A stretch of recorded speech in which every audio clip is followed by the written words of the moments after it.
Salve, salve família, aqui quem fala é o Lutz do canal Cortes Podcast e no meu primeiro mês monetizado eu já fiz $3.000 só seguindo o que esse cara fala no curso dele. Então se você quer ganhar dinheiro com internet e YouTube sem nem precisar aparecer, confere o primeiro link na descrição. Esse negócio de cérebro grande é muito interessante, né? Porque a gente tem essa... O teu contato no meu celular é Álvaro Cérebro Gigante. Olha só, que honra. Então sabe o que isso quer dizer? Que eu sou antigo. Olha que coisa louca. A gente tá acostumado a pensar assim, né?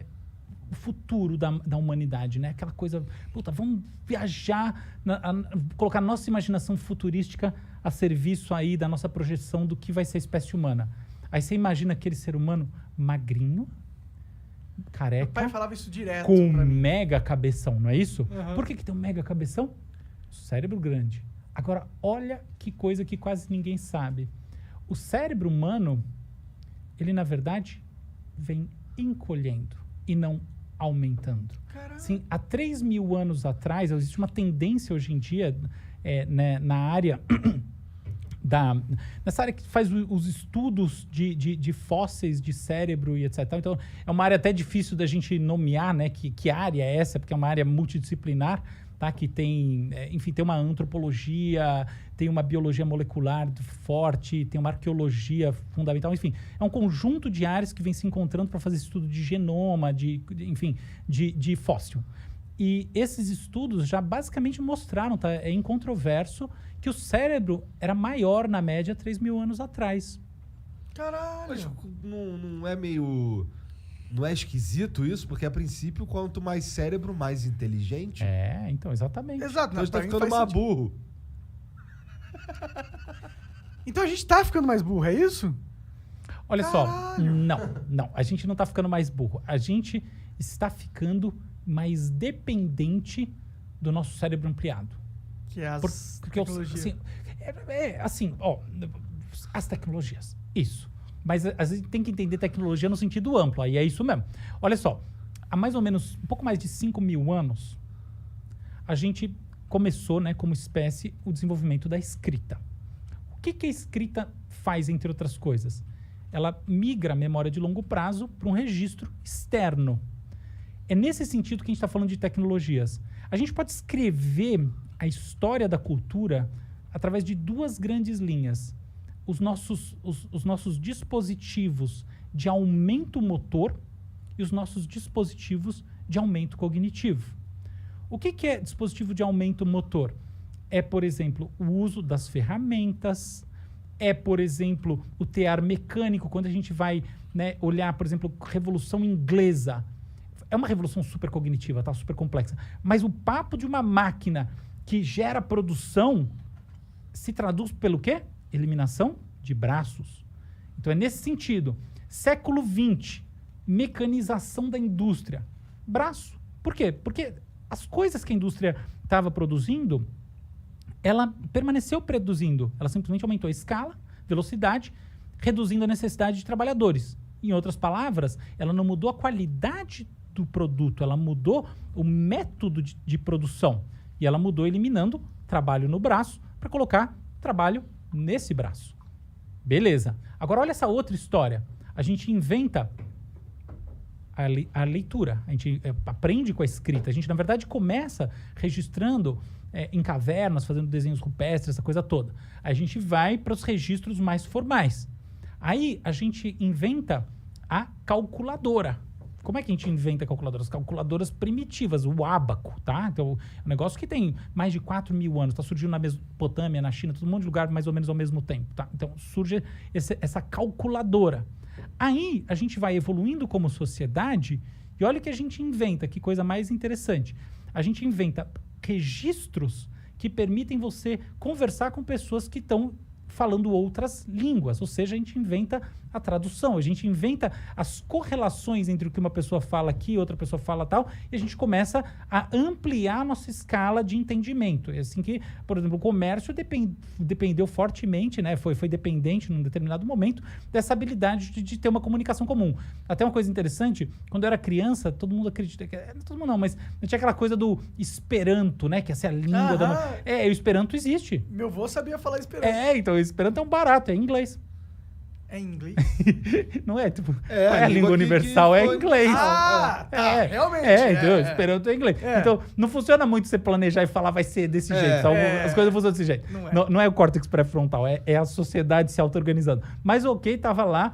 Então, essa coisa da gente aprendeu, né, os mercadores, a ter formas de se comunicar que tem uma certa universalidade, saindo da lógica de nicho, entrando em lógicas que são realmente de fusão social. A gente vai evoluindo. Quando a gente olha, por exemplo, pensa bem, ó, então aqui tá a máquina a vapor, aqui a gente tem a mecanização da indústria e tal. Nos anos 60, 70, sobretudo, o que a gente tem? O desenvolvimento dos computadores industriais e depois, a partir da metade dos anos 70, dos PCs, que não estavam chegando no público, estavam em desenvolvimento, tá? Então, esse é o primeiro momento da coisa. E aí, o que a gente tem? A gente tem uma mudança de paradigma fundamental. Porque o nosso aumento agora não é simplesmente um aumento na capacidade de fazer aquilo que a gente fazia. É um aumento efetivo na produção de informações que de outra maneira a gente não faria, porque com todo o tempo, porque dado que o tempo é finito, nem com todo o tempo do mundo a gente conseguiria. Então você tem uma quebra de paradigma a partir do que muita gente chama de terceira revolução industrial, que na verdade não tem nada de industrial, ela é informacional, que é essa coisa do computador. E agora tem uma coisa diferente acontecendo, que é essa transformação da lógica da sociedade a partir da inteligência artificial. Mas, resumindo, você tem duas grandes linhas, né? O aumento cognitivo e o aumento motor.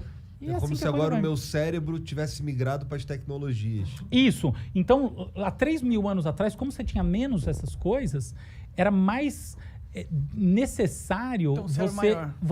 você exatamente se armazenar. Tem uma coisa engraçada que assim, Aristóteles, ele tinha uma preocupação com as pessoas anotando as coisas, tá? Essa coisa da praça pública e tal, ele tinha essa preocupação. Mas a gente só sabe isso porque Platão escreveu. Ele tinha preocupação da galera não exercitar o próprio cérebro. Exato. Exato. Mas a gente só sabe isso porque alguém não exercitou, entendeu? Então, Que bom. é lógico. No final, essa ideia de que o cérebro é o nosso verdadeiro sistema de produção de inteligência, na verdade, inteligência não é uma boa palavra, né? Mas de tratamento, de sofisticação no tratamento do mundo, é uma ideia ingênua. É uma ideia completamente ingênua. Por exemplo, existe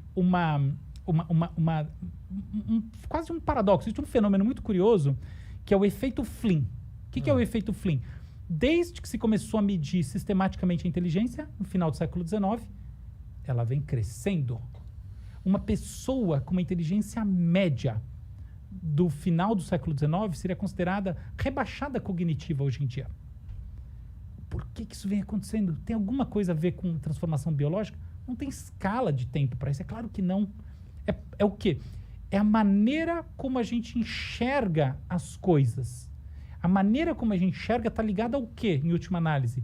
Não o quanto de informação a gente processa no cérebro, mas o quanto esta camada que a gente está processando está estruturada em ombros de gigantes. O quanto ela já emerge de tudo. Então, por exemplo, tem muitos pais que têm muita preocupação com os filhos usando celular, com internet, etc. Tal. Eu sou um desses pais. Mas tem um outro lado que eu acho fantástico, que minha filha de 3 anos, eu sei que ela por exemplo, ela já entende o conceito da internet, que, sobretudo no Brasil, né, que a internet sai do ar, entendeu? Ela entende perfeitamente, que é uma coisa que está no ar, que diferentes celulares apresentam o mesmo desenho, mas que eventualmente se ela sair de uma coisa que ela está assistindo, ou ela está na mesma conta, ou então ela vai precisar que alguém bote lá para ela. Então ela entende que não é simplesmente migrar para outro celular e continuar vendo, que não é um replicador, ela entende que tem algum gap ali no meio do caminho, mas ela entende que todos os celulares, enfim, a TV, tudo dá para você ver a mesma coisa, Ela porque a meramente internet... sabe que é possível ver um desenho num retângulozinho preto. Exato. Ela saber que isso é possível